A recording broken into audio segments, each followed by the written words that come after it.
Lumière sur le nouveau seul en scène de Liane Folly, La Folle repart en thèse, à découvrir vendredi 18 novembre au Palais des Congrès de Saint-Claude. Après le succès de La Folle parenthèse et La Folle part en cure, Liane Folly est donc de retour sur scène pour rouvrir la parenthèse imitation, humour et chanson pour une douce folie avec plusieurs grains de voix durant 1h30 de show. Liane Folly est notre invitée, bonjour. Bonjour Cynthia. Jamais 203, dit-on. Il fallait un troisième volet à l'aventure de La Folle. Vous aviez imaginé la trilogie dès le départ ? Oui, dès le départ. Alors après, c'était dans le temps parce que j'ai fait la Folle parenthèse en 2007. Donc, je savais pas très bien à quel moment, mais c'était prévu. Au moment où j'ai décidé de faire des one comme ça, mélangeant un peu musical, mélangeant l'imitation, l'humour, la comédie, et bien je me disais, le chant aussi, et je me disais, oui, je vais faire une trilogie, c'était prévu. Alors c'est vrai qu'on s'est laissé dire que ce nouveau spectacle est plus intime, est-ce que c'est vrai ? Oui, dans le sens où les deux premiers étaient des histoires, par exemple le tout premier... où je ne promenais jamais ma vraie voix, jamais, dans les deux pratiquement, où j'enchaînais toujours les imitations. Le premier, c'était un cabaret à Saint-Étienne qui ouvrait, c'était Pedro avec son guet-apens qui ouvrait à Saint-Étienne, et puis c'était plutôt une soirée de casting autour d'invités, etc. Et c'était plutôt la voix de Muriel Robin qui menait le show.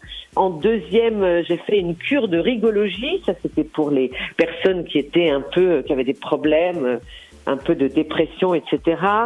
Et puis, oui, là, je me suis dit, c'est après le confinement, pendant le confinement que j'ai concocté celui-là parce que ça tombait bien, parce que je me suis dit, quand on en sortira, j'aurai 60 ans, donc je serai une sexygénaire, on va dire, comme ça console. Et puis aussi parce que je me suis dit, en 2023, ce sont mes 35 ans de carrière.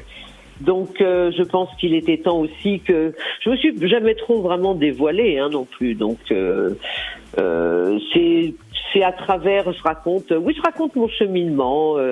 Et puis en même temps, c'est toujours le rire. Il est question de divertir les gens, de les amuser pendant 1h30. Et ça, c'est vraiment le seul et unique but de l'opération. Et alors, quelle voix s'invite dans ce troisième One Woman Show ? Alors, je vous explique quand même, parce qu'il faut bien comprendre le cheminement.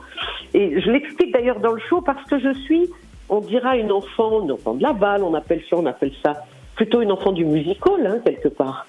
Et donc, je n'imite pas dans le sens, ce ne sont pas des performances vocales d'imitation, je ne sais pas si vous voulez. Je me sers de l'imitation. L'imitation devient un clin d'œil humoristique afin de passer des messages ou mais bon, des voix évidemment que j'ai déjà faites.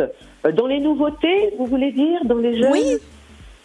Dans les nouveautés, je fais Clara Luciani, je fais Juliette Armanet, toutes les jeunes filles qui sont très talentueuses, là, que j'aime beaucoup. Des choses qui sont, je suis bien obligée, je me produis devant plusieurs générations. C'est ça aussi qui est incroyable, c'est que j'ai gardé et j'ai toujours un public qui s'étend sur 3-4 générations. C'est un truc de dingue. Et je crois que plus j'avance et plus je me rends compte que moi, à mes concerts, il y a des enfants, il y a des ados, après il y a jusqu'à des personnes plus âgées. Et ça, je trouve ça formidable, parce que là, il y a vraiment quelque chose, c'est une réunion bienveillante. Je me moque gentiment, disons que je me moque pas vraiment, il n'y a pas de méchanceté dans mon spectacle. Mais ce qu'il y a de pire peut-être que la méchanceté. C'est la vérité. La vérité. Moi j'adore. Et on est dans un milieu qui dit tellement pas la vérité, qui ment tout le temps, qui cache, qui ment. Et donc j'ai décidé de la jouer autrement. Voilà, de dire les choses. Donc après, il y a les voix parlées, il y a les voix chantées. Mais vous voyez, c'est aussi une façon pour moi de parler aussi de mon parcours. Donc, bien sûr que je peux, au tout début, quand j'ai démarré, moi j'adorais le répertoire je chantais France Gall, quand même. Donc, vous voyez, c'était ça, j'imitais les chanteuses. Une des toutes premières chansons que j'ai chantées à l'âge de 12 ans, c'était La Bonne du Curé, par exemple. Et d'ailleurs, je raconte que il y avait aussi en même temps une cliente du magasin qui était une bonne du curé, mais pour de vrai. C'est la bonne du curé. Incroyable. Donc, vous voyez, non, mais ça veut dire que je raconte des histoires. Après, j'ai toute la période du confinement avec Muriel Robin et Lynn Renaud qui sont restés dans la même maison. Donc, on voit évoluer leur...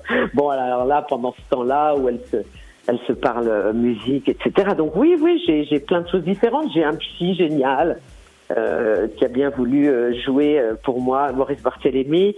Et voilà, jouer à travers la voix. Voilà, il y a plein de choses, de surprises, un psy des stars, voilà. Donc pour moi, franchement, c'est de l'amusement. C'est de l'amusement pour le public, mais c'est très interactif. C'est-à-dire que le public, franchement, il participe. Alors, d'accord, il rit, mais aussi il sera ému, aussi il va chanter. Voilà, c'est ça que j'aime bien. Parce que j'aime qu'on participe et surtout que ce soit unique. Parce que vous savez, moi je pars en tournée là pour plus de 2 ans. Hein. Je sais, c'est parti là. Je suis au tout début pour l'instant. Mais je pars pour vraiment une période de 2 ans minimum. Et donc, ce que je veux vous dire, c'est que j'ai demandé à ma production qu'on aille partout. Parce que je veux aller visiter tous les gens. Je vais faire autant des tout petits théâtres, des tout petits endroits, même des cabarets, que des très grandes salles, qu'ensuite des zéniths. Je veux aller partout. On a la chance en France d'avoir une culture formidable et on a des lieux incroyables. Et chez nous, en prime, vous allez découvrir de superbes spécialités culinaires. Donc, soyez la bienvenue. Ah bah attendez, mais vous savez que je suis au courant quand même. Je suis lyonnaise. Et moi, je bosse sur ma venue chez vous, je peux vous le dire. Parce que non, c'est aussi la particularité. Bon, je vais pas tout dévoiler du show, mais que je m'intéresse particulièrement à l'endroit où je suis. Et là, les gens sont très surpris en général parce que je fais pas une tournée avec des villes comme ça, lambda, du jour au lendemain, en changeant et en gardant les mêmes choses.